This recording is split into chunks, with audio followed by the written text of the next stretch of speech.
Maka jika masih tersisa sedikit aja dari dua benda tadi, halkumnya maupun mariknya, apa yang terjadi? Walau yasiran, meskipun cuma sedikit tenggorokannya tak terpotong, lam tahillaz zabiha, maka binatang sembelihan tadi itu tidak halal. Assalamualaikum warahmatullahi wabarakatuh. Bapak Ibu jamaah dimanapun berada, ada orang baik mewakafkan tanah 2 hektar di Pekanbaru, tepatnya di daerah Palas. Nah, ini tanah 2 hektar ini kita bangunlah di atasnya asrama 3 lantai 32 kamar. Sekarang santri masih lagi di Nurul Azhar 1. Kita berharap supaya asrama ini selesai bulan Juli tahun ajaran baru 2025, bisalah santri pindah kemari. Dengan santri yang baru nanti bisa belajar nyaman. 3 tahun pertama mereka ngapal Quran, tahun keempatnya mereka baca kitab metode manhaji, tahun kelima prakteknya, tahun 6 life skill. Setelah itu mereka akan bisa membaca kitab, hafal Quran, punya kemampuan belajar. Mereka yang akan melanjutkan tongkat dakwah, tongkat estafet dakwah di Nusantara. Kalau kita bukan penghafal Quran, kita ingin dapat pahala mengalir sampai hari kiamat, mari kita support, kirimkan 2-3 sak semen, batu bata, kerikil. Hadiahkan pahalanya untuk almarhumah ibu, almarhum ayah, kita dapat rezeki kita berkah, anak-anak kita soleh-solihah, keluarga kita sakinah, mawaddah, warahmah, dan pahalanya pun mengalir untuk mereka. Kalau kita tak mampu menyelesaikan bangunan ini semua, jangan putus asa, kita bersama-sama insya Allah kita bisa. Mari kita salurkan donasi melalui Bank Syariah Indonesia. Nomornya 147, 6-nya 7 kali, 6666666. Bank Riau Kepri Syariah 82011, 6-nya 5 kali, 66666. Atas nama Yayasan Tabung Wakaf Umat. Jangan lupa kode transfernya 0101. Di akhir nominal transfer, misalnya 100.000, 1000001. Konfirmasi transfernya ke WA. WA-nya 0852 8024 6060. Jangan lupa telepon hubungi 0852 6541 6060. Kalau ke Pekanbaru, jumpa Ustaz Somad, datang kemari. Silaturahim, tengok tanah ini. Mudah-mudahan berkah. Ma'akal tafa'afnaita, makanan, duit yang dibelikan ke makanan busuk. Wa malabis tafa'ablaita, dibelikan ke pakaian lapuk. Wa mata soddakta, yang dikirimkan kemari, inilah yang akan kekal abadi. Rumah kita habis dibagi ahli waris. Ini insya Allah kekal abadi sampai hari kiamat. Berkah selalu. Assalamualaikum warahmatullahi wabarakatuh. Assalamualaikum warahmatullahi wabarakatuh. Alhamdulillah, wassalatu wassalamu ala rasulillah wa ala alihi wa sahbihi wa mawalah. Saya mungkin sambutannya agak sedikit panjang sampai menunggu pemateri utama sampai. Pemateri utama kita ini Dr. Zul Ikromi, Imam Besar Masjid Raya An-Nur Provinsi Riau. Tadi entah apa kendala beliau sampaikan sedikit terlambat, tapi sudah dekat dengan kita. Pertama, Ketua Yayasan Tabung Wakaf Umat kebetulan lagi ke Sumatera Barat untuk mensurvei sapi di sana untuk kurban tahun ini. Jadi saya sebagai sekretaris Yayasan Tabung Wakaf Umat menggantikan untuk menyampaikan beberapa hal untuk sebagai kata sambutan untuk acara kita pagi ini. Seharusnya peserta yang terdaftar itu lebih 200 orang, ya, bersama santri sekitar 210 atau 200, hampir 220 orang. Mungkin sebagian masih di jalan atau sebagian ada yang mengundurkan diri, ini wallahu a'lam bishawab, tapi tak ada masalah. Masih di jalan, alhamdulillah.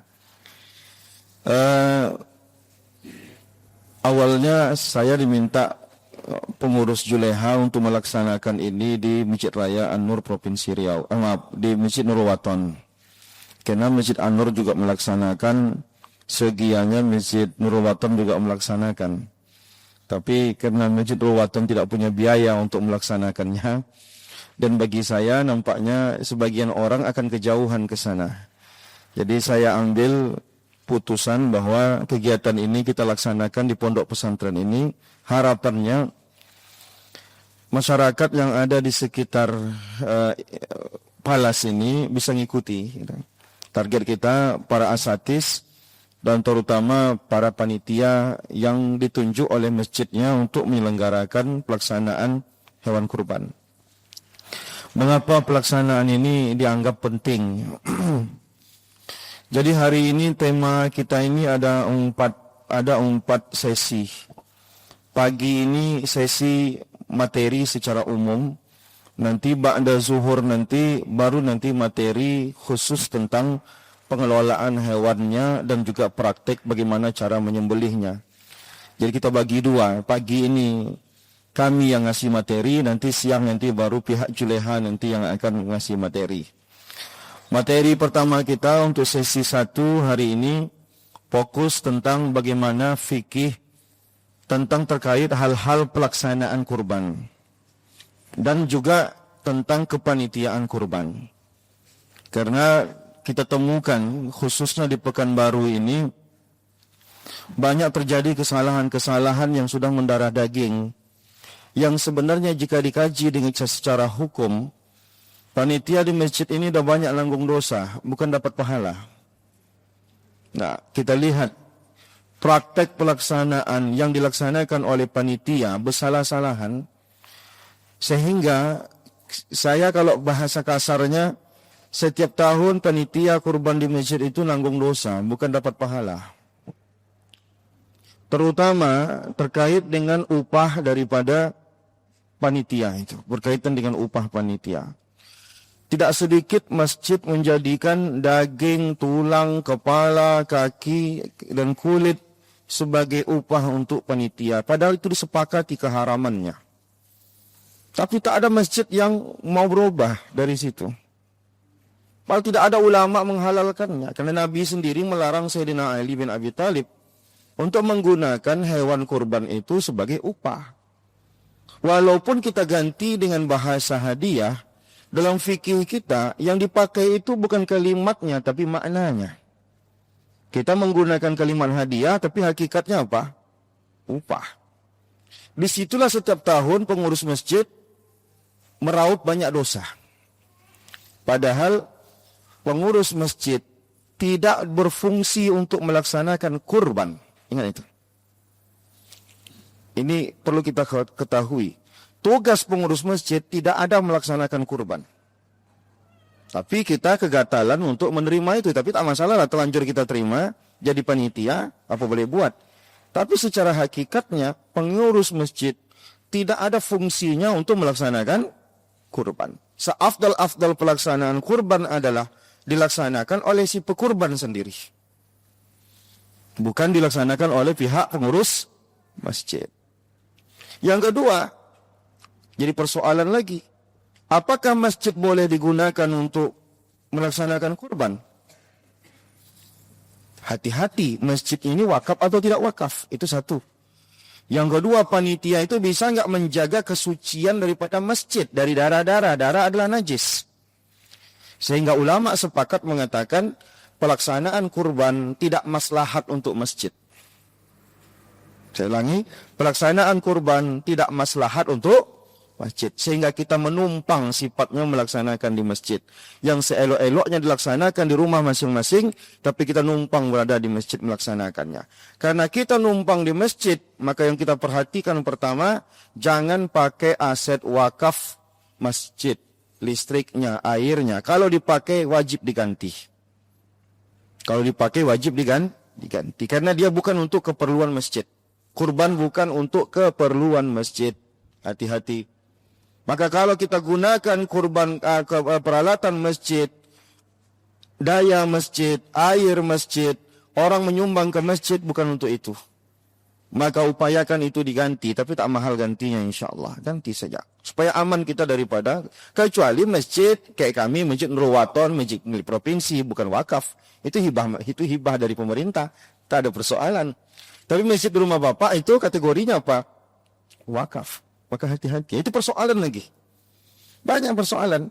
Maka saya katakan tadi, kita hati-hati. Yang paling besar jadi persoalan tadi itu adalah tentang panitia menggunakan daging kupon ataupun kupon sebagai upah pekerja. Disitulah dosa besar yang diraup setiap tahun oleh si panitia ataupun si pengurus masjid itu. Berubahlah. Pak Ustadz, jadi persoalan nanti tak ada yang kerja kalau seperti itu. Ya nggak usah dikerjakan. Kenapa masjid harus sibuk betul? Kalau tak mau mereka ngasih upah. Rasulullah menyuruh Sayyidina Ali untuk menyelenggarakan kurbannya. Rasulullah mengeluarkan uangnya sendiri dan melarang Sayyidina Ali untuk menggunakan isi daripada hewan kurban itu dijadikan sebagai upah untuk penjagalnya. Dilarang oleh Rasulullah SAW. Itu dalil. Jadi yang betul apa? Upah operasional itu diminta kepada peserta kurban. Kalau mereka tak mau, balikkan aja hewannya. Ngapain susah-susah? Pengurus masjid merasa gagal ngurus masjid. Gara-gara apa? Kurbannya sedikit. Innalillahi wa inna roji'un. Padahal fungsi pengurus masjid tidak ada ke situ. Tidak ada fungsi pengurus masjid untuk menyelenggarakan kurban. Bisa disuruh RT, ataupun yang paling afdal adalah mereka kerjakan kurban mereka masing-masing. Itu yang paling afdal. Tapi kalau mereka pengen juga panitia yang menyelenggarakannya, ya mereka jangan pelit. Mereka kasihlah operasional. Kasih upah, kasih ini segala macam, makan. Ya, jadi banyak persoalan yang kita temukan di Pekanbaru. Kita ceramah-ceramahi, ngamuk-ngamuk masyarakatnya gitu. Saya pernah diundang sama masjid, dikumpulkan dulu semua panitia, disuruh saya ceramah tentang kepanitiaan. Apa wewenang panitia sesungguhnya? Panitia apa wewenangnya? Dan apa yang boleh dia dapatkan? Mengamuk jemaah itu. Karena saya sampaikan semuanya. Panitia itu hanya wakil. Kalaupun mau diupah, diambil upahnya jangan dari hewan itu. Nah, disiasat-siasatilah oleh masyarakat. Kami tak ngasih hadiah, kami tak kasih upah, kami ngasih hadiah saja. Gampang ujinya. Coba dari awal kita bilang ke panitia itu semuanya, bapak-bapak mohon maaf, tidak ada kupon khusus untuk panitia. Datang nggak mereka itu? Ya ada yang datang, ada yang tak datang. Yang datang tuh yang ikhlas, yang tak datang tuh memang dia berharap diupah dari situ. Ya harus kayak gitu, mau gimana lagi? Kita mau cari pahala, mau cari dosa. Jadi panitia ini. Kita melaksanakan jadi pengurus masjid mengeluarkan SK panitia kurban, jangan sampai membebankan dosa untuk panitia. Nah, itu persoalan. Nah, jadi oleh karena itulah materi pertama kita hari ini adalah tadi akan kita sampaikan pemateri utama kita nanti Ustaz Zulkarnaini, dia khusus membahas tentang ketentuan-ketentuan kurban. Tadi saya minta dia untuk menyinggung masalah kepanitiaan. Nanti di An-Nur saya tanggal 31 fokus saya pembahasannya hanya tentang kepanitiaan ini saja tanggal 31. Kalau terbuka mungkin bapak-bapak bisa ikut tanggal 31 nanti dilaksanakan lagi di sana. Itu khusus untuk tentang bagaimana kepanitiaan itu. Kemudian dalam menyembelih ini tentu ada ketentuan-ketentuan. Ada adab-adab yang nanti bisa mengakibatkan sembelih itu halal atau tidak halal. Nah, salah dalam menyembelih, ada bagian yang wajib terpotong, ada yang bagian yang tidak wajib terpotong. Kalau bagian wajib terpotong dan tidak terpotong, kita harus tahu yang mana yang wajib, mana yang sunnah terpotong. Nah, lalu kemudian bagaimana teknis-teknisnya, teknik-tekniknya, maka nanti materi kedua saya nanti akan menyampaikan. Dalam fikih kita, itu ada bab az-zabaih. Bab zabaih itu dalam fikih artinya bab khusus tentang hukum-hukum bagaimana cara penyembelihan. Itu dalam kitab fikih ada. Satu pembahasan bersandingan dengan pembahasan tentang berburu binatang. Jadi biasanya bersandingan. Bab berburu binatang dan bab menyembelih hewan. Dalam fikih itu jelas. Bagaimana teknik, bagaimana yang boleh, apa yang tidak boleh dalam menyembelih. Bagaimana sunnah-sunnahnya, bagaimana adab-adabnya. Itu nanti insya Allah selesai materi ini nanti akan kita sampaikan pula materi itu. Jadi nanti kita materi utama ini kita mulai dari seharusnya jam 9 tadi. Kita targetnya tadi itu selesai jam 10.30. 10.30 kita break sebentar. Insya Allah nanti akan ada snack dan juga teh manis. Nanti kita break agak 15 menit atau 20 menit. Setelah itu yang lanjut materi kedua. Nanti insya Allah setelah salat zuhur kita istirahat sebentar. Panitia menyiapkan makan makan siang insyaallah. Jadi tak perlu keluar cari makan siang. Nanti selesai makan siang, nanti akan ada materi terkait dengan tentang kesejahteraan hewan. Saya tidak tahu persis apa sebenarnya isi materinya. Yang saya bayangkan itu adalah bagaimana memperlakukan hewan gitu. Cuma nantilah, coba lihat nanti apa kira-kira yang dimaksud dengan materi ini, sepertinya penting. Karena hewan itu adalah makhluk Allah. Memperlakukannya dengan cara yang baik adalah akhlak kepada Allah Subhanahu wa taala. Lalu kemudian nanti coba kita lihat materinya, insyaallah dimulai jam 1.15 kita mulai lagi nanti sesi ketiga. Setelah itu nanti mudah-mudahan menjelang asar kita sudah selesai. Karena nanti kita targetkan jam 3 kurang sudah praktek menyembelih hewan. Saya sudah beli kambing 2 ekor untuk sebagai bahan praktek. Kambing ini nanti akan saya sembelih, saya gunakan untuk makan santri malam nanti. Karena kalau dimasak di siang ini tidak mungkin, karena kita belum praktek. Jadi Bapak kita bisa ikut menikmatinya, dan rezeki santri lah. Nanti menjelang asar kita potong, sore nanti saya masak untuk makan malam santri. Nah, jadi itu kegiatan kita hari ini. Bagi yang mengikuti acara ini sampai selesai, yang sudah terdaftar namanya, saya sudah siapkan sertifikat. Andri, sertifikat udah dibawa kan? Ada sertifikat yang namanya sudah diisi di list hari yang sebelum kita sebarkan, namanya ada dalam sertifikat. Tapi yang mungkin datangnya belakangan atau belum lapor sebelumnya, itu mungkin namanya, kita kasih sertifikat tapi namanya kosong. Nanti silakan ditulis sendiri, mungkin lebih baik gitu. Sebagai penanda, karena pesan dari kawan-kawan Juleha, juru sembelih halal ini, kalau kurang dari 6 jam materinya, itu tidak boleh dapat sertifikat. Gitu, Ustaz ya. Harus sampai 6 jam. Makanya kita paksakan, seharusnya jam 9 sudah mulai, kita targetkan asar itu kita selesainya gitu, supaya sampai 6 jam. Walaupun 6 jam itu tak semuanya materi. Materi cuma ada 4 sesi saja. Mudah-mudahan dengan durasi itu, jam 9 kita mulai, tadi kita hadroh-hadrohan mulai 8.30, asar kita selesai. Mudah-mudahan abang-abang Juleha nanti itu dengan kerelaan hatinya bersedia untuk memberikan sertifikat. Karena kalau Juleha udah kasih sertifikat, ini Bapak sudah bisa dibawa ke Bawang Riau Kepri Syariah nanti. Enggak, sertifikatnya legalnya ada, legalitasnya ada. Bangga kita. Oh, saya udah punya sertifikat ini. Fikih kurbannya saya paham, bagaimana cara menyembelih saya paham, adab menyembelih saya paham, saya pernah ikut pelatihan. Supaya lebih kokoh ilmunya, insyaallah Juleha juga akan melaksanakan kegiatan ini tidak hanya di satu tempat ini. Kemarin ada listnya saya lupa. Nanti mintalah sedikit setelah ini sambutan dari abang-abang Juleha, perwakilan, supaya nanti mereka yang menjelaskan bahwa setelah ini di mana saja acara ini dilaksanakan sambil menunggu seikrami sampai. Nanti mereka kita minta untuk menjelaskan agenda mereka sampai menjelang hari raya nanti, supaya nanti tergambar mana yang dekat rumahnya, silakan diikuti. Yang saya tahu itu di Masjid An-Nur tanggal 31. Saya tahu karena saya sebagai salah satu pematerinya. Di tempat lain wallahu a'lam bishawab. Itu dari saya.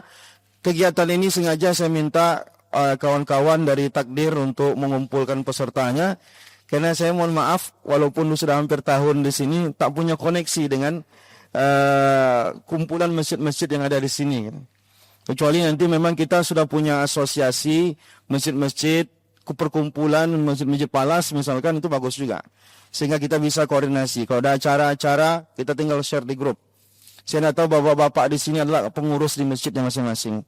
Kalau ada jadi pengurus di masjid masing-masing, afdal juga supaya terkontrol kegiatan kita, supaya banyak kerjasama yang bisa kita lakukan di Palas ini. Karena Ustaz Abdul Somad menyuruh kami untuk di sini, di Palas ini, supaya di Palas ini kita sama-sama untuk berdakwah di sini. Nah, kami bangun pesantren ini tujuannya cuma satu, supaya pinggir kota di bagian Palas ini, ya kita walaupun tidak dianggap sebagai palang pintu, tapi setidaknya kita apa yang bisa kita perbuat di pinggir ini, kita buat di pinggir ini. Jadi kalau bisa, dan saya sedikit informasikan, santri kami sekarang sudah kelas 4, tahun depan kelas 5.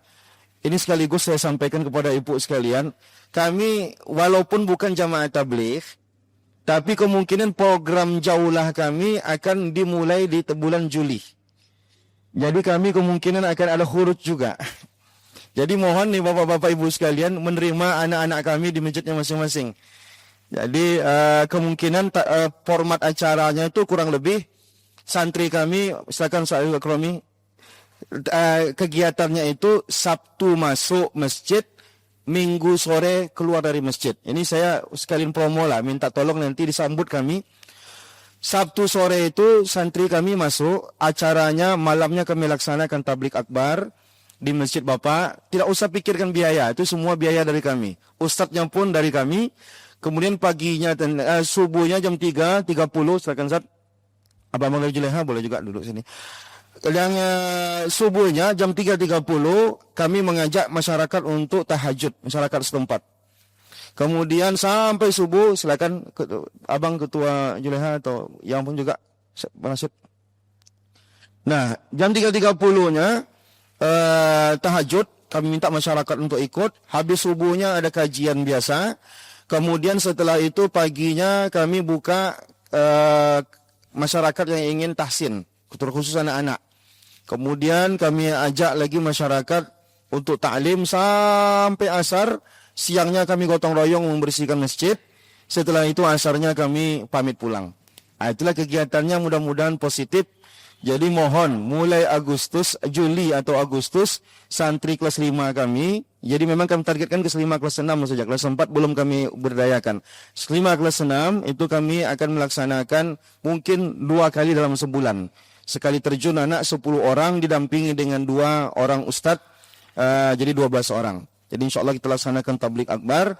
Jadi sekaliguslah hari ini mumpung ada kesempatan berjumpa dengan Bapak Ibu, mana tahu ada jadi pengurus masjid di sekitar sini, izin nanti kalau boleh minta nomor kontaknya sehingga nanti seminggu sebelum kami laksanakan kegiatan itu kami sudah berkomunikasi dengan pengurus masjid. Insya Allah kalau ada persoalan bisa diadukan ke kami nanti. Atau anak kami nakal dia berpacaran pula sama masyarakat setempat, tentu harus kami tindak gitu. Terima kasih. Itu dari saya. Selanjutnya nanti Zaki sambutan dulu dari perwakilan Juleha, baru nanti dari Ustaz Zulfikar. Bismillahirrahmanirrahim. Assalamualaikum warahmatullahi wabarakatuh. Alhamdulillah Rabbil Alamin. Allahumma salli ala Sayyidina Muhammadin Al-Fatihi lima ukhliqa wal khatimi lima sabaqa Nasiril haqqi bil haqqi wal hadi ila siratikal mustaqim Wa ala alihi haqqa qadrihi wa miqdarihil azim Rabbi syrah lana sudurana wa yassir lana umurana wa ufir lana zunubana amin ya Rabbal Alamin. Tadi kita sudah menyelesaikan fikih udhiyah, yaitu hal-hal yang berkaitan dengan fikih pelaksanaan kurban. Kali ini pembahasan yang akan saya bahas spesifik tentang fikih penyembelihan. Jadi kalau tadi secara umum ketentuan dalam melaksanakan kurban, kali ini fokusnya adalah tentang teknis dan hukum-hukum yang berkaitan dengan menyembelih. Harapannya semua kita nanti akan diberikan contoh praktek menyembelih, tapi sebelum kita masuk kepada praktek menyembelihnya, kita juga memahami sisi fikihnya. Dan sumber-sumbernya kita kutip dari kitab-kitab fikih, khususnya di dalam kitab fikih mazhab Syafi'i. Baik, saya kasih judulnya adalah fikih sembelihan. Sebenarnya umum ini, seharusnya binatangnya juga dibahas, tapi kalau ini saya tak masukkan pembahasannya secara umum, hanya fokus kepada menyembelihnya saja, memotongnya saja. Lanjut. Nah, mengapa begitu penting persoalan ini untuk dibahas? Karena kalau tidak dipastikan sembelihan itu disembelih dengan cara yang benar, berarti binatang yang disembelih jadi bangkai. Haramlah hukumnya, tak terlaksanalah kurbannya. Imam An-Nawawi dalam kitab Syarah Muslim, Syarah Sahih Muslim menjelaskan, Iza hasala syakka fi zakati al-mubihati lil hayawan lam yahil li'anna al-asla tahrimuhu wa hadza la khilafa fihi. Apabila muncul keraguan, ragu saja terhadap keabsahan proses penyembelihan, maka status sembelihan tidaklah halal. Karena hukum asal sembelihan itu adalah haram, tidak ada yang menyelisihi ketentuan ini. Jadi, kalau ragu kita dalam menyembelih tentang teknisnya, benar hendaknya udahnya, maka kalau ada terjadi keraguan, maka binatang itu bisa haram hukumnya untuk dimakan. Maka pastikan kita melaksanakannya dengan cara yang benar, supaya kokoh batin kita, kokoh perasaan kita, dan kita memastikan kehalalan sembelihan itu. Karena bedanya binatang yang boleh dimakan dan tidak dimakan adalah apakah dia bangkai atau tidak bangkai. Di antara binatang yang bangkai adalah binatang yang boleh dimakan tapi tidak disembelih dengan cara yang benar. Inilah mengapa pembahasan ini penting. Kenapa praktek bagaimana cara menyembelih sore nanti semua kita harus menyaksikan. Saya sudah bilang ke santri saya, mohon maaf, tengah-tengah lapangan nanti gali lubang. Mohon izin nanti mobil yang sebelah sini dipinggirkan supaya kita rame-rame bisa nonton contoh bagaimana menyembelih yang benar. Lanjut. Nah, dalilnya apa? Tadi sudah disinggung oleh Ketua Juleha DPW Riau bahwa kita harus ihsan dalam menyembelih. Ihsan itu diambil dari hadis ini. Dari Abu Ya'la Asy-Syaddad bin Aus radhiyallahu taala anhu, Rasulullah sallallahu alaihi wasallam bersabda, "Innallaha katabal ihsana ala kulli syai'in." Allah mewajibkan ihsan, berlaku baik terhadap segala sesuatu. Fa iza qataltum fa ahsinul qitlah. Kalau kalian berperang, maka ihsanlah dalam berperang. Wa iza zabahtum fa ahsinuz zibhah. Kalau kalian menyembelih, maka ihsanlah dalam menyembelih. Nah, wal yuhidda ahadukum syufratahu. Hendaklah kalian menajamkan pisaunya. Jadi kata ihsan yang dijelaskan oleh Ketua Juleha tadi, ini hadisnya. Bahwa kita diharuskan ihsan dalam menyembelih. Apa makna ihsan? Maksudnya adalah memperlakukan binatang itu sebaik mungkin sehingga dia tidak tersiksa dalam penyembelihan. Terus di antara penjelasan ulama tentang hadis ini, kata ulama apa? Berdasarkan hadis ini yustahabbu an la yahudda sikin bidahitratis zabiha. Berdasarkan hadis ini disunnahkan tidak menajamkan pisau di depan binatang. Karena tak ihsan, ketakutan dia. Itu contohnya. Di antara sekian banyak makna ihsan itu, dicontohkan oleh ulama, orang yang menyembelih hewan depan pisau, mengasah pisau depan hewan, dianggap tidak ihsan terhadap binatang. Kan ada tuh, tajam dari kekang baru diasahnya. Menggeletek binatang itu sebelum disembelih. Tidak ihsan. Nah, apa contohnya lain? Wa alla yasbaha wahidatan bihadratin ukhra. Contoh lain tidak ihsan itu apa? Menyembelih hewan di depan hewan lainnya.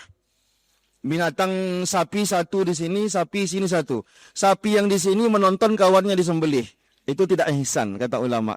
Berdasarkan hadis tadi, inilah makna-makna dari sekian banyak makna ihsan. Ini contohnya. Ngasah pisau depan binatang, walaupun kita biasa melakukannya, ternyata itu tidak ihsan. Apalagi contoh tidak ihsan. Sapi yang satu dipotong depan temannya, itu juga tidak ihsan. Nah, itu contohnya. Gitu. Inilah makna ihsan yang tadi tujuan adanya pelatihan Juleha ini adalah bagaimana kita memperlakukan binatang itu seihsan mungkin. Itu dia. Lanjut. Apa contoh lain? Maka didukung hadis Nabi lainnya. Apa kata Nabi? An Ibni Abbas radhiyallahu ta'ala anhuma qala, ada sebuah hadis diriwayatkan oleh Ibnu Abbas, qama Rasulullah sallallahu alaihi wasallam ala rajulin. Berdiri Rasulullah depan orang sedang wadi'u rijlihi ala safhati syatin. Letakkannya kakinya di atas kepala kambing. Dia menyembelih, dipijak kepala kambing itu. Wa huwa yahuddu syafratahu. Depan kambing itu dia asai pisau. Nabi tengok, Nabi apalah kelakuan orang ini. Pasangnya pisau depan kambing itu. Maka apa yang terjadi? Wa hiya talhazu ilaihi bi basariha. Kambing tu nengok orang tadi itu ngasah pisau. Faqala, apa kata Nabi? Afala qubila aturidu an tumitaha. Kamu ini mau matikan kambing itu sebelum dia disembelih atau gimana? Gitu mah. Ini ditegur oleh Nabi orang tadi gara-gara dia ditengok Nabi. Nabi tengok dia. Orang menyembelih, dipijaknya kepala kambing tadi itu sebelum disembelih, biasanya depan kambing tuh. Kambing tuh nengok. Gitu. Mati duluan kambing tuh mentalnya sebelum disembelih. Itu contoh yang tidak ihsan. Ini pengantar sebelum kita masuk kepada fikihnya. Lanjut. Nah, sekarang kita ingin memperhatikan beberapa ketentuan penting dalam menyembelih. Ada beberapa hal yang perlu diperhatikan sebagai ketentuan. Ketentuan 1. Belum, wah. Ketentuan 1, orang yang memotong mesti beragama Islam. Orang yang memotong hewan mesti beragama Islam. Atau, nanti ada pengecualiannya, atau orang yang kafir kitabi yang perempuannya boleh dinikahi. Kafir kitabi itu apa? Orang yang dia dan nenek moyangnya adalah Yahudi asli dan Nasrani asli. Kalau dia Yahudi asli ke atasnya dan Nasrani asli, ada hukum tersendiri. Perempuan Yahudi dan Nasrani asli itu boleh kita nikahi. Tapi laki-laki dia tidak boleh menikah dengan perempuan muslimah. Tapi perempuan dia boleh kita nikahi. Nah, 2 hukum pengecualian sembelihan orang Yahudi dan Nasrani boleh untuk dimakan. Halal untuk dimakan. Nah, tapi kalau di tempat kita, Buddha misalkan, itu tidak bisa. Karena dia bukan dari Yahudi dan Nasrani. Hindu misalkan, dia bukan Yahudi dan Nasrani, maka dia tak boleh dimakan sembelihannya. Yang boleh hanyalah Yahudi dan Nasrani. Nah, maka secara umum, upayakan yang menyembelih Islam saja. Tapi kalaupun harus terpaksa nanti, ada pengecualian, boleh memakan sembelihan Yahudi dan Nasrani, sebagaimana perempuan mereka boleh untuk kita nikahi. Inilah dulu yang pernah ditegur oleh Umar bin Khattab radhiyallahu taala anhu, karena di zaman sahabat dulu perempuan Yahudi dan Nasrani lebih laris. Wallahu a'lam, entah lebih cantik, wallahu a'lam bishawab. Akhirnya ditegur sama Umar bin Khattab. Jangan lagi, kata Umar bin Khattab, bukan tak boleh, tak laku nanti orang Islam, perempuan Islamnya. Dahulukan yang perempuan Islamnya, yang Yahudi Nasrani nanti kalau tak ada lagi baru gitu. Intinya boleh. Gitu. Lanjut. Apa kata bagaimana ulama menjelaskan hal itu? Kata ulama, ayyakuna zabihu musliman au kitabiyan. Penyembelih itu haruslah muslim atau ahli kitab. Kan kafir itu ada musyrik, ada ahlul kitab. Lam yakunil ladzina kafaru min ahlil kitab wal musyrikin. Kalau musyrikin itu dia punya Tuhan selain Allah Subhanahu wa taala. Kalau ahlul kitab ini Yahudi dan Nasrani, maka ahlul kitab itu juga kafir. Tapi ada pengecualian. Pengecualiannya apa? Sembelihannya boleh. Maka kata ulama, ayyakuna zabihu musliman au kitabiyan. Si penyembelih mestilah muslim atau setidak-tidaknya kafir kitabi. Bukan kafir musyrik, kafir kitabi. Ayyakuna zabihu musliman au kitabiyan, yang dimaksud dalam kurung adalah Yahudian au Nasranian. Kitabi yang dimaksud adalah Yahudi atau Nasrani. Apa dalilnya? Liqaulihi ta'ala, dalilnya adalah firman Allah Ta'ala, wa ta'amul ladzina utul kitaba hillul lakum. Makanan-makanan yang disembelih oleh ahlul kitab itu adalah halal untuk kalian. Jadi ada ayatnya, gak usah ragu kalau masalah itu. Tapi di tempat kita, supaya jangan menimbulkan fitnah, orang Islamnya masih ada, masih banyak orang Islam bisa nyembelih, jangan kasih mereka. Ini kalau ternyata di kampung itu tak ada bapak-bapak Muslim yang punya mental untuk nyembelih. Karena kalau penyembeli tak punya mental, baru separuh leher binatang itu dipotongnya, dia lari dia, jadi bangkai nanti binatang itu. Nah, jadi cari yang mentalnya kuat. Walaupun bapak-bapak belum tentu mentalnya kuat. Ada bapak-bapak nengok darah bininya aja ada pingsan dia, apalagi nengok darah binatang. Lanjut. Nah, itu ketentuan yang pertama. Mestilah muslim. Ketentuan yang kedua. Harus memotong pada bagian halkum dan mari. Jadi halkum dan mari ini adalah bagian dari tenggorokan leher daripada binatang. Ada namanya halkum, ada namanya mari, ada namanya wadaj. Wadaj itu urat nadi yang dua ini. Yang wajib dipotong, yang wadaj dua ini hukumnya sunnah. Dipotong afdol, ini yang dua nadi ini. Tapi yang wajib dipotong adalah halkum dan mari. Apa halkum dan mari itu? Satu, wajib memotong qat'u kullim minal halqumi wal mari. Wajib memotong baik saluran penapasan. Saluran penapas itu istilahnya dalam bahasa Arab halqum. Maupun kerongkongan. Kerongkongan itu bahasa Arabnya mari. Maka, falau baqiya syai'un min ahadihima, maka jika masih tersisa sedikit aja dari dua benda tadi, halkumnya maupun marinya, apa yang terjadi? Walau yasiran, meskipun cuma sedikit tenggorokannya tak terpotong, lam tahillaz zabiha, maka binatang sembelihan tadi itu tidak halal. Maka nanggung dia motongnya, maka tak halal dia. Dua tadi, halkum satu, mari satu. Kita coba tengok definisi halkum yang lebih detail ini dia.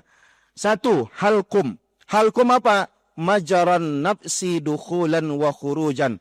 Yaitu saluran keluar dan masuknya nafas binatang itu. Mana ini? Kan ada di sini nih.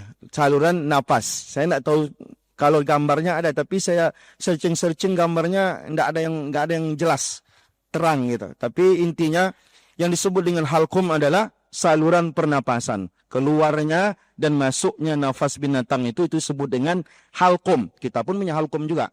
Nah, halkum ini wajib terpotong.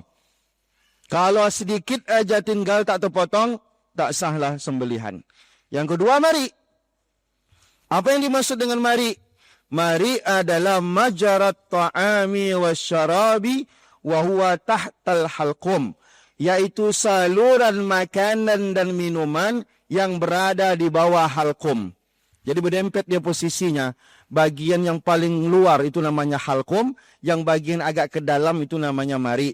Intinya yang disebut dengan mari itu adalah yaitu makanan masuk dan keluarnya makanan. Ya, binatang itu kalau makan, masuk rumputnya, itu nama jalurnya adalah mari.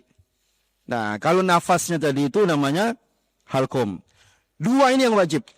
Tunggu, balik lagi. Dua itu yang wajib. Yang lain sunnah. Yang dua ini yang wajib dalam artian, jika dua ini tersisa sedikit saja dari pemotongan tadi, maka binatang itu jadi bangkai. Tidak sah untuk dimakan. Buang. Jangan dimakan. Dimakan jadi bangkai. Dipegang jadi najis. Karena di antara yang najis adalah bangkai. Nah, coba lanjut. Nah, ada yang sunnah. Tadi saya bilang ada yang wajib, ada yang sunnah. Yang wajib itu cuma dua. Halqum satu, mari satu. Nah, ada namanya urat leher. Itu istilahnya wadaj. Nah, coba kita lihat. Yang sunnah itu adalah al-araqan fi safhatail unuq. Fayashulu khurujur ruh fahuwa minal ihsani fi zabhi. Faqat'ul halqumi wal mari'i wajibun amma qat'ul wadajaini fa mustahabbun. Tengok artinya. Memotong dua urat leher, dua urat besar di sisi leher yang mempermudah keluarnya ruh. Jadi sebenarnya kenapa ini juga disunahkan untuk dipotong, makin cepat matinya binatang. Saya pernah melihat orang motong tak terputus urat kiri kanannya, lama binatang itu matinya. Tapi kalau terputus urat leher sisi kanan dan sisi kiri, itu biasa cepat matinya binatang. Maka Bapak coba tengok nanti, kenapa lama mati binatang itu. Tenggorokannya udah putus, salur makannya putus, tidak apa-apa, tunggu aja. mati nanti itu. Yang penting dua itu putus sudah halal itu.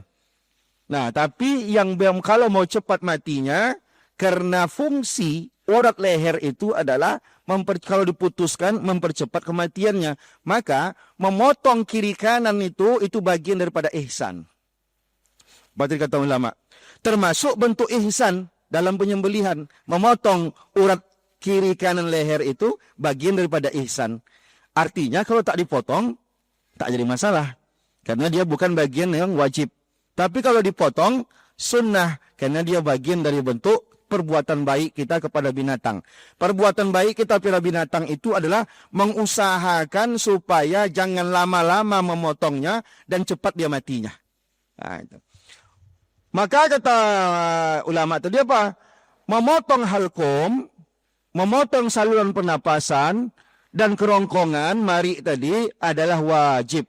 Sedangkan memotong dua urat leher adalah sunnah. Sifatnya dianjurkan saja. Nah, jadi, kalau kita potong, nampak kita ada urat leher. Ada orang saya tengok, tak mati-mati dipotong urat lehernya. Nanti gimana hukumnya itu? Saya takut nanti dia matinya gara-gara kita nyiksa dia binatang itu. Kalau saran saya, tidak usah, biarin aja dia mati sendiri. Karena yang penting putus kerongkongannya, putus surat pernapasannya, udah cukup, udah biarkan aja. Walaupun agak lama, biarkan aja. Insya Allah mati itu binatang itu. Jangan disusul-susulkan, biar cepat cucu-cucu. Jadi bangkai, dia mati gara-gara dicucuk, bukan gara-gara. Sama seperti kita kadang ngengkol-ngengkol binatang itu.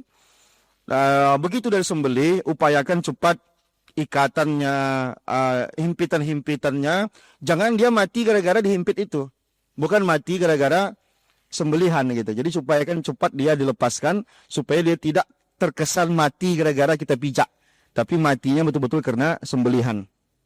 Nah, jadi ini memotong berarti ada 3 yang dipotong. 4. 3 kategori. Halkum yaitu dan mari, pernapasan 1, tempat keluar masuknya makanan 1, yang kedua urat leher. Urat leher ini yang sunnah. Yang 2 tadi hukumnya wajib. Nah, nanti gimana bentuknya? Saya berharap nanti abang-abang Juleha ditunjukkan. Ini yang halkum, ini yang mari, ini yang urat leher. Biar tahu Bapak. Nah, gitu ya. Walaupun kita kadang udah pengalaman 30 tahun nyembelih binatang, jangan-jangan kita otodidak semua ini. Modal keberanian aja. Saya pun di awal-awal dulu teorinya ada. Tapi kan belum pernah dipraktekkan orang. Ya udah, saya dulu awal-awal dulu apa? Modal keberanian aja. Bismillahirrahmanirrahim. Paham, putus semuanya. Nah, jadi kurang afdal. Lanjut. Nah, itu ketentuan kedua.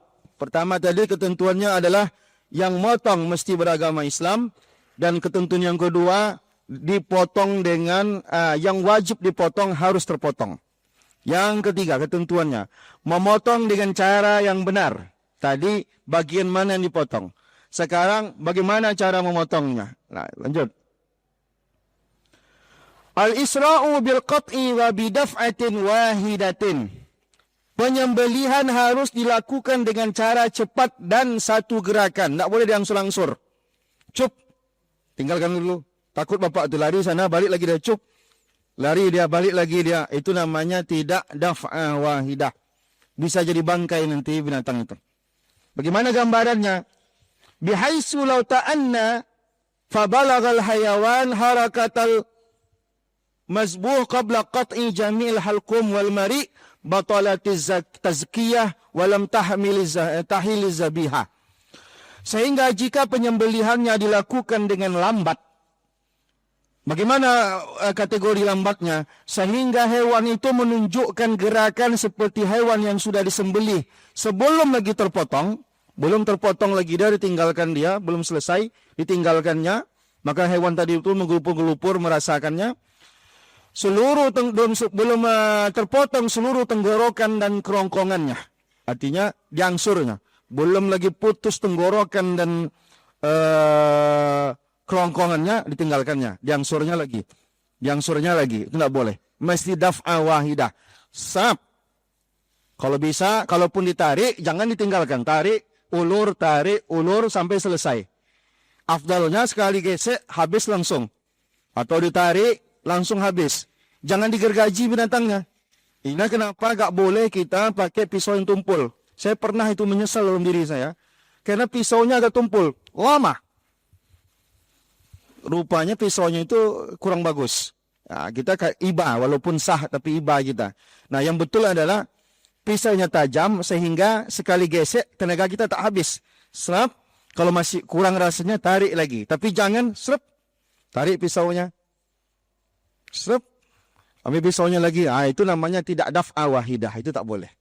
Nah, walaupun balak-balik, tapi kita melakukannya dalam sekali pekerjaan. Nah, gitu dia. Pernah saya lihat ada bapak-bapak dah tua maksakan diri untuk motong.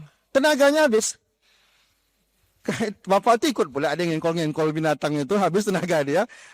Jadi ketika nyembelih itu nampak saya ada ngos-ngosan dia. Ini bahaya ini. Jadi kalau di masjid itu, kalau ada bapak-bapak, akulah nyembelih, tengok lu mukanya. Tak yakin saya Pak Nusalah Pak. Nah gitu, kalau bapak mau binatang bapak yang bapak sembelih ya, jangan binatang orang gitu. Nah, bapak beli binatang bapak yang sembelih. Nanti takutnya nanti itu bukan hanya masalah mental, tapi masalah fisik. Saya biasanya kalau di masjid saya dulu motong 10 sampai 20 ekor. Itu malamnya letih badan saya.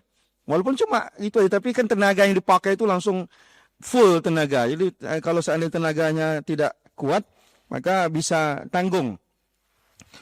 Nah, maka penyembelihan tersebut bisa batal. Dan hewan itu tidak dianggap sebagai hewan sembelihan yang sah. Gara-gara bapak itu diangsur-angsurnya. Nggak boleh. Maka cara yang menyembelih yang benar adalah al-isra' bil qat'i wa bidaf'atin wahidah. Sebelum koma itulah kata kuncinya. Segera dan sekaligus. Segera dan sekaligus. Artinya jangan diangsur-angsur dalam memotong hewan itu. Gitu dia. Lanjut.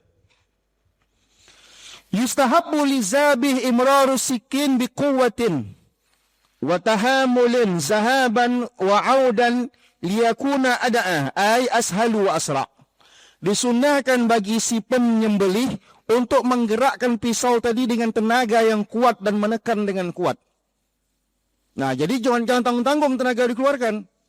Nah, maksudnya supaya kalau triknya udah dapat, mungkin pisaunya tajam, triknya udah dapat, kan tak perlu sampai 100% tenaga dikeluarkan. Tapi intinya jangan pula kayak ngiris bawang aja. Nah, itu nggak selesai urusannya. Karena apa? Itu binatang sapi itu ada model binatang sapi yang lemak di lehernya banyak, gitu ya. Ada nanti yang bulunya banyak. Kalau pisaunya tanggung tajamnya, kadang untuk sampai ke dagingnya itu lama, susah gitu. Jadi harus pakai tenaga. Disunahkan pakai tenaga, kuat. Bolak-balik, walaupun bolak-balik, serap, bolak-balik. Tak apa-apa, pakai tenaga kuat. Agar lebih memungkinkan. Maksudnya, lebih mudah dan lebih cepat selesainya. Gitu. Jadi semakin dikit gesekan pisau itu, semakin afdol. Semakin sedikit gergajinya tadi itu, semakin afdol. Kalau sampai 10 kali, sup, bawah lagi, ke atas lagi. Walaupun sekali pekerjaan tidak afdol. Semakin sedikit kita menggesekkan pisau itu ke binatang itu semakin afdol. Jadi kalau pisaunya tajam, triknya udah dapat, biasanya tak perlu sampai lama-lama. Paling sekali, ada yang model pisau, saya tengok, kalau kawan-kawan Juleha ini, sekali tarik, selesai urusan. Nah, kalau orang yang tak terbiasa, kadang perlu sampai 2 kali untuk memastikan. Kalau yang pakai, kan ada 2 trik itu, tarik atau tekan. Kalau tekan itu kadang tak bisa sampai sekali, harus 2 kali. Kalau tarik mungkin bisa 1 kali. Gitu. Lanjut. Nah, itu ketentuan yang ketiga. Pertama tadi, si penyembelihnya agamanya muslim atau kafir kitabi. Yang kedua tadi, yang dipotong itu adalah bagian halkum dan marik. Dan yang ketiga, memotongnya harus dengan cepat dan sekaligus. Yang keempat ketentuannya adalah menggunakan alat potong yang tajam. Tak mesti pisau, kaca boleh. Apa saja benda yang bisa memotong, sah digunakan untuk memotong. Nah, lanjut. Antakunal alatu mimma yajrahu bihaddihi min hadidin au nahasin au ghairi zalika. Alat yang digunakan haruslah berupa yang dapat melukai karena tajamnya. Bisa nggak melukai dengan kaca? Bisa. Tapi kaca yang tajam, tak semua kaca tajam. seperti besi, mau tembaga, masalah alat tak ada masalah. Yang penting alat itu bisa memotong, melukai karena tajamnya. Bukan karena digesek-gesekkannya, tapi karena tajamnya sehingga terpotong. Itu alatnya mesti seperti itu. Lanjut. Nah, itu dia. Jadi cuma itu ketentuannya. Kalau masalah pisau. Intinya disunnahkan pisau alat tadi itu, apapun alatnya, baik besi, mau tembaga, mau kaca, mau apa saja, yang penting diusahakan itu setajam mungkin. Di tempat kita, karena pisau yang biasa digunakan untuk motong, maka yang populer adalah pisau. Dulu mungkin tidak seperti sekarang populernya pisau, bisa jadi tulang dan lain-lain. Nah, muncul persoalan. Dah selesai ya, yang tadi selesai. Ketentuan supaya halal penyembelihan hanya pada 4 ketentuan tadi itu saja. Sekedar untuk mendapatkan keabsahannya. Muncul persoalan di masyarakat. Boleh enggak ibu-ibu ikut menyembelih? Nah, ada juga ibu-ibu ni yang mentalnya kuat. Saya dulu kecil-kecil, kalau pengen makan ayam, bukan bapak saya yang motong, mak saya yang motong. Mak saya lebih kuat mentalnya, tangkapnya ayam itu dipotongnya. Bapak saya enggak tega. Nah, muncul persoalan. Di masjid itu ibu-ibunya lebih berkuasa daripada bapak-bapaknya. Sehingga ibu-ibunya minta, bapak-bapak diam aja lah. Nanti kapak-kapak bapak, biar kami nyembelih. Boleh atau tidak? Yasihu zabuhul mar'ati was-sabiyil mumayyiz. Sah sembelihan perempuan dan anak kecil yang mumayyiz. Ini anak kecil ini sudah mumayyiz ini. Sudah bisa tahu mana baik, mana buruk yang belakang ini. Yang penting dia punya tenaga, tahu dia bagaimana cara menyembelih yang benar, tak mesti balik, itu maksudnya. Nah. Wa yukrahu zabuhul a'ma, tapi dimakruhkan sembelihan orang buta. Tapi sah enggak dia kalau orang buta nyembelih? Sah, tapi makruh hukumnya. Takut nanti salah-salah potong dia buta. Kan lama urusannya, ngarahkan dia lagi, Pak, sebelah Pak, tengok Pak, pegang Pak, diarah-arahkan lagi. Kasihan binatang itu terimpit lama dia. Tapi kalau orang buta, janganlah dikasih, kalaupun dikasih halal. Tapi hukumnya makruh. Makruh itu tak elok saja, bukan tidak sah gitu. Boleh. Mana tahu di kampung itu dia punya sapi sekor. Nah, ini sapi aku, biar aku motong. Sebenarnya perlu kita ketahui, orang yang punya sapi lebih berhak untuk motong. Tapi kita sebagai panitia tentu hati-hati menjerahkannya. Kita tengok dulu, orangnya bisa dipercaya. Nah, jangan-jangan nanti kau ngerti nggak cara motong? Udah aman tuh, jangan kasih. Nah, itu. Kalau bisa dia menjelaskan bagaimana cara motong yang benar, maka bapak di masjid bapak, siapapun pemotongnya mestinya datang hari ini. Kalau tak sempat datang hari ini, nanti di Anur tanggal 31. Maaf, tanggal 1 ya, tanggal 1. Hari Ahad ya, tanggal 1. Ini takutnya yang datangnya malah pengurusnya, bukan tukang potongnya. Pengurus belum tentu motong, nggak apa-apa. Tadi pengurus kan dapat ilmu bagaimana mengelola panitia dan fikihnya. Nah, untuk memotongnya, pastikan tanggal 1, Bapak di masjid Bapak sudah ditentukan siapa yang motong. 1, 2, 3 orang. Kalau kau tak mau ikut acara di An-Nur nanti, belum dapat sertifikat dari Juleha, maka kami pengurus masjid tidak mengizinkan kalian untuk motong, gitu kan aja. Supaya aman. Ya, nanti takutnya tak sah. Lanjut. Jadi ibu-ibu boleh ya. Tapi kalau saran saya, nggak usah lah gitu. Tapi kalau mau juga, ya kalau mau tahu kalah pula suara bapak-bapak di masjid tuh, ya penting ada ketentuannya, sah. Jangan nanti bapak-bapak tak mau makan daging kurban. Kenapa? Yang menyembelih ibu-ibu. Anda sah. Asalkan betul cara nyembelihnya, jenis kelamin si penyembelih, boleh laki-laki, boleh perempuan. Permasalahan yang kedua, lupa baca bismillah. Apa hukumnya? Maka ditengok dulu, membaca bismillah saat menyembelih itu hukumnya apa? Membaca bismillah saat menyembelih adalah sunnah. Dari sini kita tahu bahwa tak baca bismillah tidak apa-apa. Jika ditinggalkan tak membatalkan keabsahan sembelihan. Dalilnya apa? Nabi SAW mengatakan, fa'in nasiya, jika lupa, ayyusammi, baca bismillah, hina yazbah, ketika dia menyembelih, falyusammi summal ya'kul. Yang penting nanti baca bismillah makan. Pas menyembelihnya lupa enggak apa-apa. Tapi nanti pas makannya lupa lagi gitu maksudnya. Ini nyembelihnya lupa baca bismillah, makannya lupa baca bismillah. Intinya fokus kita adalah kalau orang tak baca bismillah, sahkah tidak persembelihannya? Sah. Karena yang dimaksud dengan sembelih bukan karena Allah, maksudnya adalah dia menyembelih untuk yang lain-lain. Misalkan dia menyembelih untuk hantu, dia menyembelih untuk sesajen misalkan, itu baru tidak sah. Tapi selagi dia niat dia menyembelih bukan untuk yang aneh-aneh, bukan yang bentuk kesyirikan, maka disembelih aja lah. Nah, jadi bismillah, Allahu Akbar, niat-niat, nanti ada hukum tersendiri. Bismillah itu hukumnya sunnah. Jadi nanti jangan pula Bapak, tetap orang yang diamanahkan untuk menyembelih perlu diuji kompetensinya. Upayakan orang itu tidak lupa dia baca bismillah. Supaya makin afdal dan makin berkah. Nah, gitu. Tapi kalau kita tengok dia aja Bapak itu, tak ada baca bismillah dia. Dah mati sapinya dah, makan aja. InsyaAllah halal. Karena hukum baca bismillah adalah sunnah. Yut. Qala Syafi'iyatu, berkata ulama mazhab Syafi'i. Apa menurut ulama mazhab Syafi'i? Yustahabbu tasmiyatu, disunnahkan baca bismillah inda zabahi, ketika memotong. Berdasarkan perkataan Allah, fakulu mimma zukira smullahi alaih.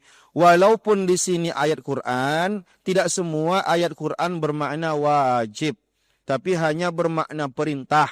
Berdasarkan hadis-hadis yang lain, digabungkan, maka dapatlah hukum bahwa baca bismillah itu hukumnya sunnah. Lanjut. Nah, jadi lupa baca bismillah apa hukumnya? Makruh. Walau tarakat tasmiyata, kalau dia lupa baca bismillah. Amdan au sahwan, baik sengaja dia tak baca bismillah ataupun terlupa, tak sengaja lupa maupun sengaja, dua-duanya dia hukumnya sama. Halat az-zabihah, halallah potongan itu. Lakin tarakahu makruhun ala sahih, tetapi meninggalkan baca bismillah itu hukumnya menurut pendapat yang kuat adalah makruh. Kalau makruh berdosa enggak? Tidak berdosa, cuma tak elok saja. Nah, hilang keberkahannya nanti. Tapi perkara sahnya sah, halalnya halal, hanya makruh. Makruh itu lawan daripada sunnah. Kalau sunnah dikerjakan, berpahala kita. Kalau yang makruh ini ditinggalkan pun kita tidak berdosa. Nah, gitu dia. Lanjut. Ada lagi keterangan lain menurut Imam Nawawi. At-tasmiyatu mustahabbatun inda zabhi. Kata Imam Nawawi, baca bismillah itu hukumnya sunnah ketika menyembelih maupun ketika ramyi ila said. Ramyi ila said itu ketika kita berburu binatang. Kita main anjing nih. Ada binatang mau ditangkap, anjingnya udah terlatih. Baca bismillah ataupun tak baca bismillah, tangkapan anjing itu sah untuk dimakan. Nah, berburu pakai binatang, atau berburu pakai tombak, atau berburu pakai senapang, itu boleh, halal. Nah, masuk melepaskan binatang, anjing yang terlatih. Anjing dah terlatih. Kalau anjingnya tak terlatih, tak boleh. Anjingnya udah terlatih. Kemudian apa? Tidak dimakannya binatang itu, cuma ditangkapnya saja. Kalau disompel dia, dimakannya, itu tak halal lagi. Karena berarti dia menangkapnya untuk dia, bukan untuk tuannya. Nah, gitu.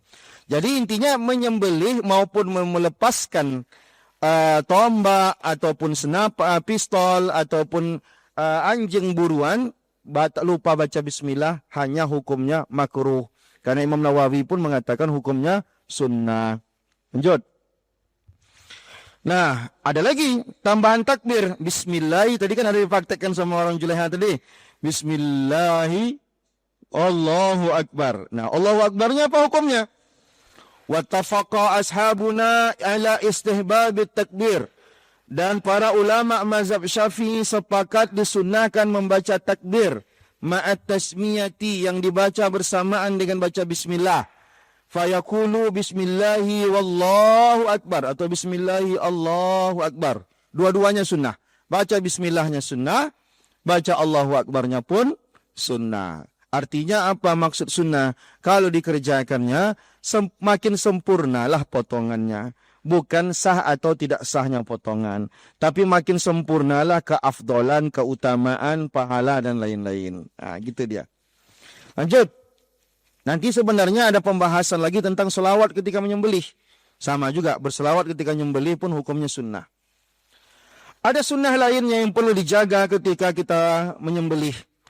Pertama tadi an yahudda zabih syufratahu, bahwa memastikan, disunnahkan bahwa si penyembelih itu memastikan bahwa pisaunya tajam.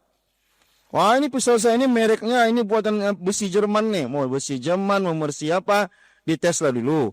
Tak perlu tes ke daging kita, ke kertas kah, kemana kah, yang apa namanya standar. Yang kedua, disunnahkan pula ayat ija'ad dabata li jambihal aisar, membaringkan hewan itu di sisi kirinya. Jadi sisi badan hewan tadi itu diposisikan dia di sisi kirinya yang ke tanah. Istiqbalul kiblati inda zabhi, dan disunnahkan pula menghadap ke arah kiblat saat menyembelih. Binatangnya bagian sisi kirinya di tanah, si penyembelihnya posisinya menghadap kiblat. Gitu dia. Gimana nanti itu cara teknisnya itu?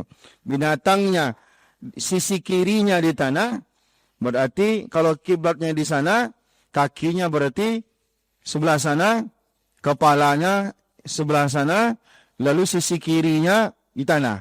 Posisi si penyembelih menghadap ke kiblat. Dari sini dia motongnya. Gitu. Kalau kepala binatangnya ke arah dia, berarti tak sisi kiri berarti binatangnya, berarti sisi kanan. Kalau sisi kiri binatangnya, pasti kepala binatangnya ke arah yang sebelahnya gitu. Lanjut. Masih ada? Sunnah lainnya saat menyembelih, berdoa ketika menyembelih, Allahumma minka wa ilaika wa taqabbal minni. Ya Allah, ini datang darimu dan untukmu, maka terimalah kurbanku. Kata yang ujungnya boleh diganti dengan nama orang-orang berkurban. Allahumma minka wa ilaika wa taqabbal min Sepolan bin Sepolan, Sepolan bin Sepolan, Sepolan bin Sepolan. Yang terakhir itu, yang minni ini kan ya ujung itu aku artinya. Itu kalau kita motong untuk kita.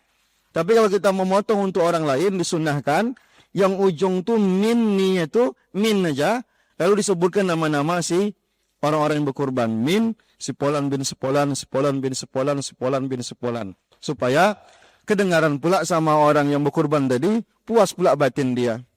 Tak masalah, dan itu tak wajib. Kalaupun tak disebutkan namanya pun, itu insya Allah itu dah sah. Tak masalah. Allahu Akbar. Masih ada, oh? Habis. Nah, inilah materi kita. Dan sebenarnya materi ini tidak banyak memang masalah penyembelihan. Cuma nanti bagi yang butuh materi ini nanti saya share insyaAllah, saya kasih. Kalau silakan nanti siapa yang mau menyempurnakan bahan ini, silakan disempurnakan. Yang ada yang ingin diskusi, saya persilakan. Kalau tidak ada yang diskusi, kita makan siang. Kalau ada yang diskusi, kita selesaikan sampai selesai diskusi. Saya persilakan, tapi jangan berat-berat. Yang ringan-ringan saja. Silakan.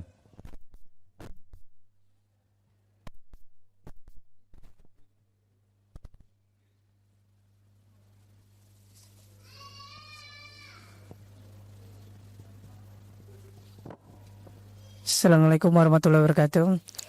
Terima kasih Ustaz Hanafi.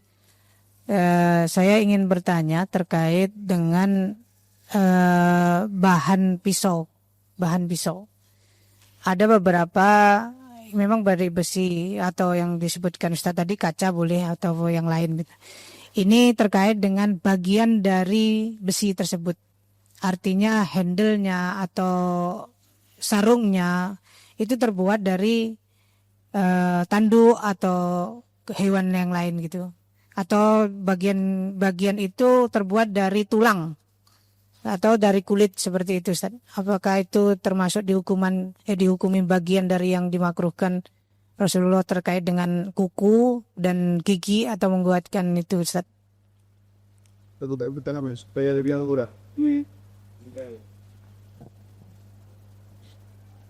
dia tak boleh jawab sesuai dengan prediksi berbeza jadi kita. Bismillahirrahmanirrahim.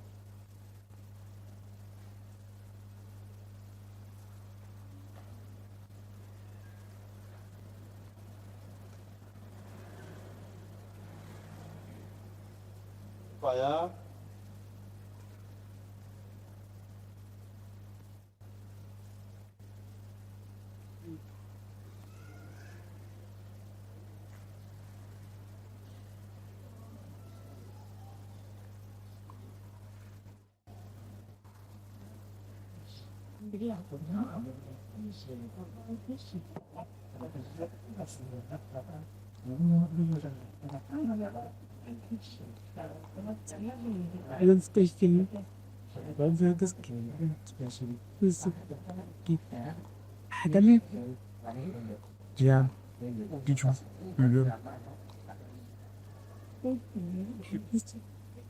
Ikan dong.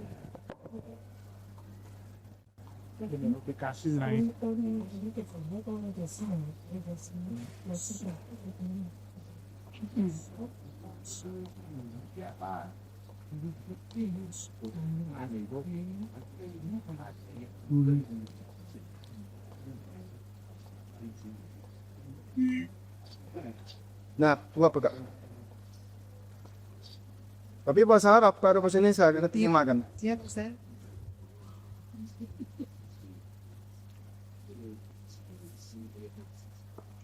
Bismillah.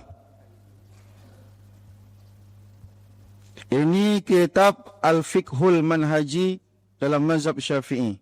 Tak tu buka apa? Okey. Kata sikit wah. Syurutul muta'alliqatu bi alati zabhi. Syarat-syarat yang berkaitan dengan alat penyembelihan. Bawah, syaratul awal. Al-syaratul awal, syarat yang pertama an takunal alatu mimma yajrahu bihaddihi. Benda yang digunakan adalah alat yang bisa melukai karena tajamnya. Min hadidin wa nuhasin, baik dari besi maupun tembaga, warasasin maupun dari peluru dan lain-lain. Termasuk zujajin, kaca, wahajarit maupun batu yang bisa ditajamkan itu sah. Asyartus sani, ini Bapak tanyakan tadi. Syartus sani, syarat yang kedua. Naik ke kiri. Yang bisa bahasa Arab enak nih. Kalau yang tak bisa bahasa Arab saya terjemahkan aja. Naik ke bawah. Ke atas, ke bawah, ke bawah. Maaf. Ini syarat yang kedua. An la takuna alatu zabhi sinnan wala zafran. Tak boleh alat sembeli itu terbuat dari sinnan, gigi, maupun zafran, maupun kuku. Dah terjawab tadi Pak ya. Jadi kalau bagian dari itu siapa? Walau kana jarihan, meskipun dia bisa melukai. Bima lahu min haddin wastanzafat dam kulluh. Yang di sini hanya disebutkan dua benda itu, gigi dan kuku. Wa yadkhulu fi hukmi sinni, dan masuklah kategori hukum gigi dan kuku itu sairu anwa'il izam.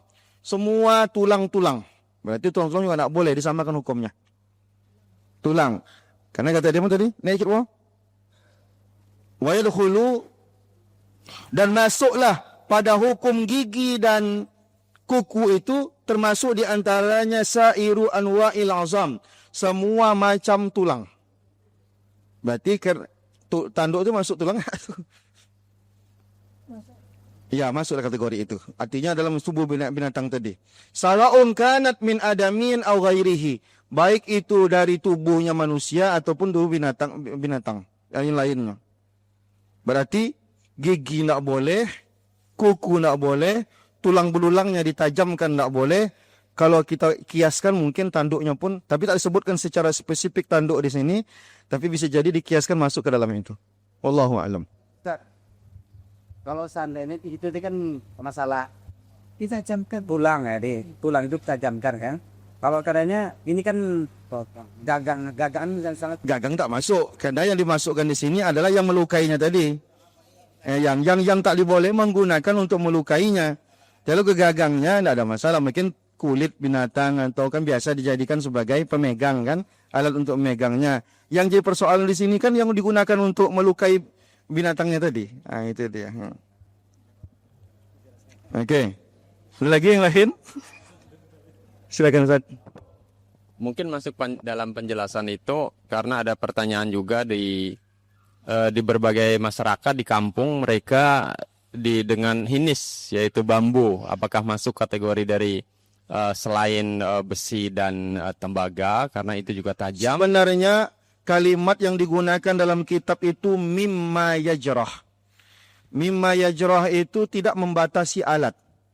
Lalu kemudian dimunculkanlah syarat kedua sebagai bentuk pengecualian. Artinya secara umum apapun bendahnya itu boleh. Kita ada orang khitan pakai bambu, karena bisa ditajamkan bambunya, nah, maka tidak ada masalah. Nah, berarti yang tidak boleh hanya dikecualikan saja. Jadi kalimat yang umum lalu diberikan mukhassisnya, diberikan pengkhususannya. Yang umum apa? Semua yang bisa melukai itu bisa digunakan untuk sebagai alat sembelih.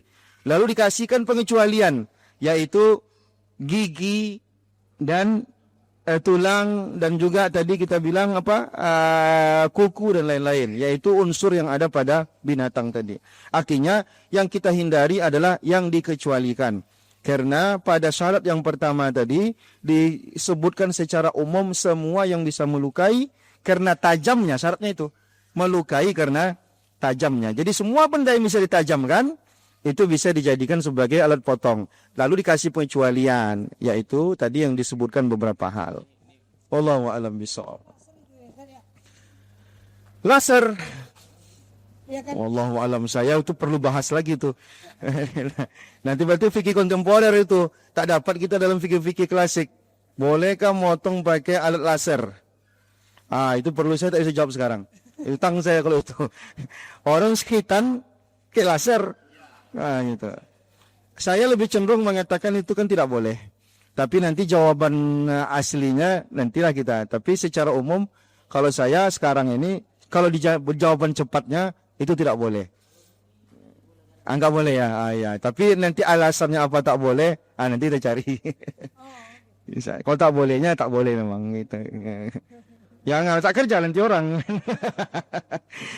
Ada lagi yang lain? Kalau tidak ada kita cukupkan.